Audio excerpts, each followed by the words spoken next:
তৃণমূলের সপ্তঘাটি, এখানে প্রচারে আসতে পারছেন না, আজকে সেই এলাকায় আসলেন বিধায়ক হওয়ার পর, শপথ গ্রহণের পর প্রথম, কি বলবেন?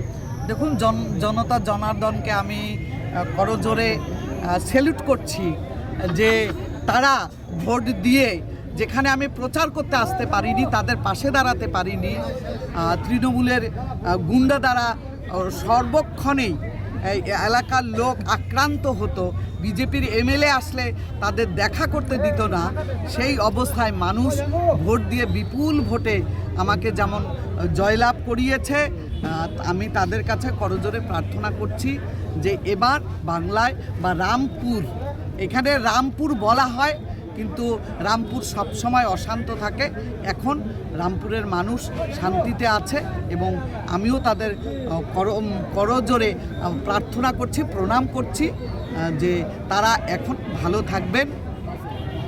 বিগত নির্বাচনগুলোয় অনেক কর্মী এখানে প্রাণ হারিয়েছিল, সেই কর্মীদের কি যে অভিযোগটা করা হয়েছে, সেই অভিযোগ কি ফাইল কি আবার পুনরায় খোলা হবে? আপনারা ইতিমধ্যে দেখতে পেয়েছেন যে তৃণমূলের গুন্ডারা, দুষ্কৃতকারীরা যারা প্রতি মুহূর্তে বিজেপি কর্মীদের ওপর নৃশংস নির্মমভাবে অত্যাচার করেছে, সেই তখন তো কেসেই নেওয়া হতো না, বা আমাদের কর্মীরা থানায় গেলে তার পুলিশ কেস নিত না, কেস রেজিস্টার করেনি, কাউকে ধরেনি, আমাকেও অবধি অনেকবার আটকিয়েছে, আমি কেস করে তাদের অ্যারেস্ট করাতে পারিনি।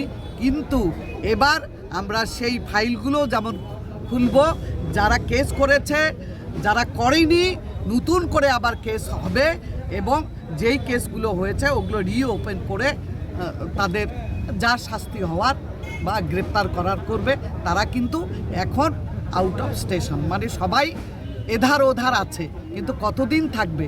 তারা যে মানুষের উপর নির্মম অত্যাচার করেছে তার শাস্তি তাকে ভোগ করতে হবে। নির্বাচনের আগে একটা প্রতিশ্রুতি ছিল যে জালধোয়া সেতু, কতদূর কাজ? অবশ্যই আমার শপথ নেওয়ার দিনেই আমি শপথ নিয়েই মনে মনে ভেবেছিও, যেমন তেমনি আমি জালধোয়া সেতু করার জন্য শপথেই নিয়েছি যে জালধোয়া সেতু আমার আমলে এই 5 বছরে আমি তৈরি করব।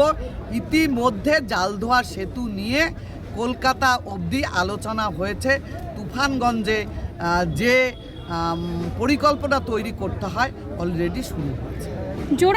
জোড়াই যে ডিপো রয়েছে এনবিএসটি সিট, সেটা তো বর্তমানে বন্ধ রয়েছে, তাহলে মহিলারা কি করে? সেটাও চালু করার কথা আলোচনা হয়েছে, আমি জেলা শাসকের সঙ্গে আলোচনা করেছি, জেলা শাসক অলরেডি এই চিন্তাভাবনা, এই বিষয় নিয়ে চিন্তাভাবনা শুরু করেছে। তাহলে কি সামনের মাস থেকেই মহিলারা এই সুযোগ সুবিধা পাবে, এই যে বিনামূল্যে যাত্রী পরিষেবা? গাড়ি ট্রান্সপোর্টের গাড়ি চালু হলেই পারবে, যেদিন চালু হবে সেদিন থেকেই তারা সে সুবিধা ভোগ করতে পারবে। ধন্যবাদ।